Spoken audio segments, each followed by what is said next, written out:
How's it going, friends? Major world events are happening every day right now. Yesterday, I made a video about the upcoming French snap election. Two of the parties I talked about have just imploded. Major changes to the French political landscape overnight. The mainstream media is now talking about the real possibility of National Rally potentially taking control of the French government. Meanwhile, the EU court has ruled that Hungary must pay a 200 million euro fine for refusing to take in illegal aliens. This is part of the scheme where the left-wing government of Germany wants to take illegal aliens from Germany, Spain, France, and other countries and force them onto countries like Hungary and Slovakia and Poland. And the court says that for each day that they continue refusing to take in these illegal aliens, they're going to be fined another 1 million euro. And it's not actually a fine either. They say they're going to deduct the money straight from EU funds earmarked to Hungary. So it's kind of like a backdoor sanction, which they've been moving towards for the past few years. They're already blocking a whole bunch of other EU funding to Hungary right now. Hundreds of millions of euro. I think it might be billions of euro by now that are currently being withheld. Well, part of the reason Hungary's in the EU is because, like a majority of the EU countries, it's a net recipient of funds. They get more back than they pay in. Well, as more and more is withheld, eventually they'll become a net contributor. And we've got major politicians in Germany and a few other places that are flat out calling for Hungary to be kicked out of the European Union. And some might say, well, why doesn't Hungary just leave on their own right now? Well, there are a few problems. Germany could try to do even worse stuff to them if they were a non-member. There's a lot of things to consider. But eventually, this could become an undoing of the whole European Union project if they keep pursuing this route, because you get some of these German politicians are already saying, Slovakia, you're next. First, we choke Hungary until they leave, and then we go after Slovakia. All right, before I get into the French craziness, I want to do a rundown of the Hungarian EU election results and the latest attempt to try to take down Viktor Orban's Fidesz party. So the Fidesz party got 44.5%. They went from 13 seats to 11. So the opposition is calling that a huge victory, except they still got over half of the seats. They still got a majority, and a relatively new nationalist party called Our Homeland got 1 seat. The coalition of the main left-wing parties went from 5 seats to 2 seats. And this new anti-Fidesz party, which is called Respect and Freedom, or TISA, they got close to 30% and 7 seats. Now, this new party, it was started in 2021, and they did some fundraising back then. Then the party went completely dormant for, I think, over 2.5 years. They never ran any candidates. No one heard anything from them. And then it popped up again right before the EU election, which I think was probably completely the plan all along, because the type of party it is never lasts very long. If they would have started campaigning too soon, there would have been a bunch of infighting by the time the EU election took place. So they're calling themselves a big tent populist anti-corruption party, which is become super generic. We've seen this over and over all over Europe, from Italy to Ukraine. And half the time, these parties that call themselves anti-corruption, their people are even more corrupt than the people they're fighting.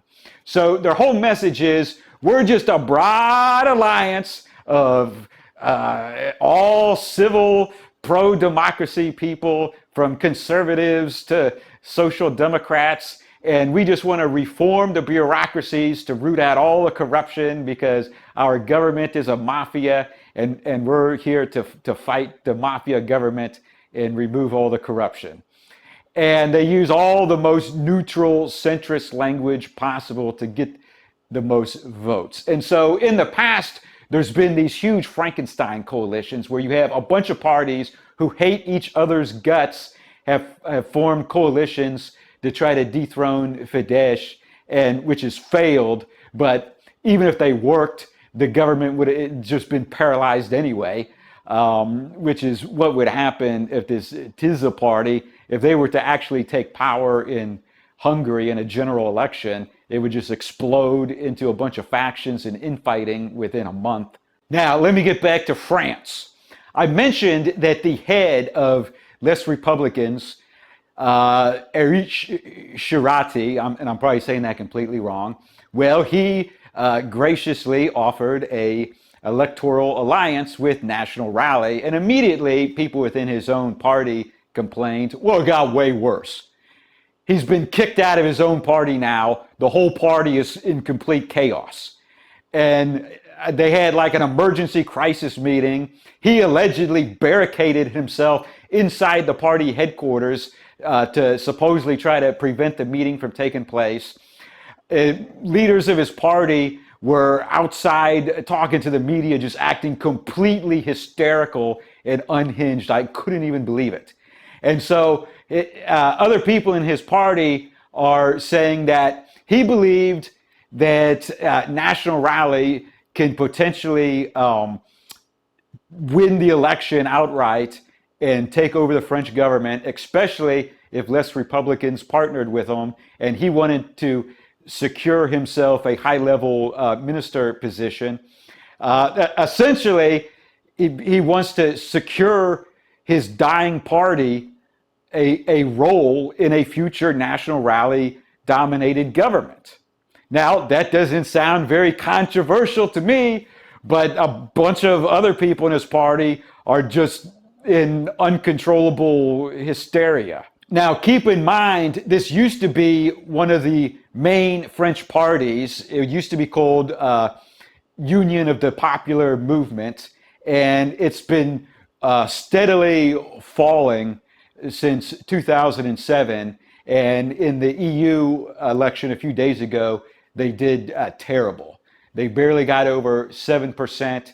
They only got like 13.5%, I think, in the 2022 election. And they're not going to do very well on June 30th. Meanwhile, Reconquest has also imploded.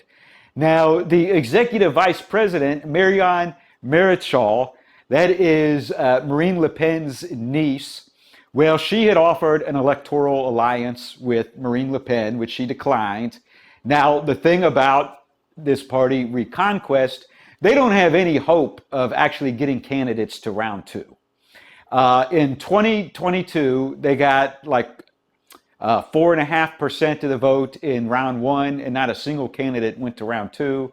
And there's no evidence that anything would be any different than that. And so they just elected 5 people to the EU Parliament because that's proportional representation. That's a different system. So according to media, Marion Maréchal and the other 3 people besides Eric Zemmour, well, they want to sit out the 2024 general election. They want to focus on the seats they won in the EU Parliament and just use that as a bully pulpit to get their message out. Eric Zemmour wants to run a full slate of candidates, and now it's all over the media that he has expelled Marion Maréchal from the party for insubordination. Keep in mind, she's one of the main draws of the party, almost as big as he is. And that's basically imploding his own party.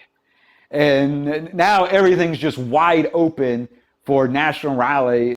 And so there's going to be a National Rally candidate just about everywhere. And then most of the other candidates are going to be from this left-wing unified front, many of whom are extremely left-wing. Now, overall, National Rally has more public support than this left-wing front. And then you've got, less Republican and Reconquest voters. But it'll be up to the centrists I guess, to really come out and favor National Rally people over some of these radical left-wing candidates, that would make it possible for National Rally to actually win the election outright. That still sounds like a little bit of a pipe dream. I don't know if that could really happen or not, but we'll see. All right. Click the like button, post a comment below, let me know what you think about all this, and click the subscribe button. New video every few days.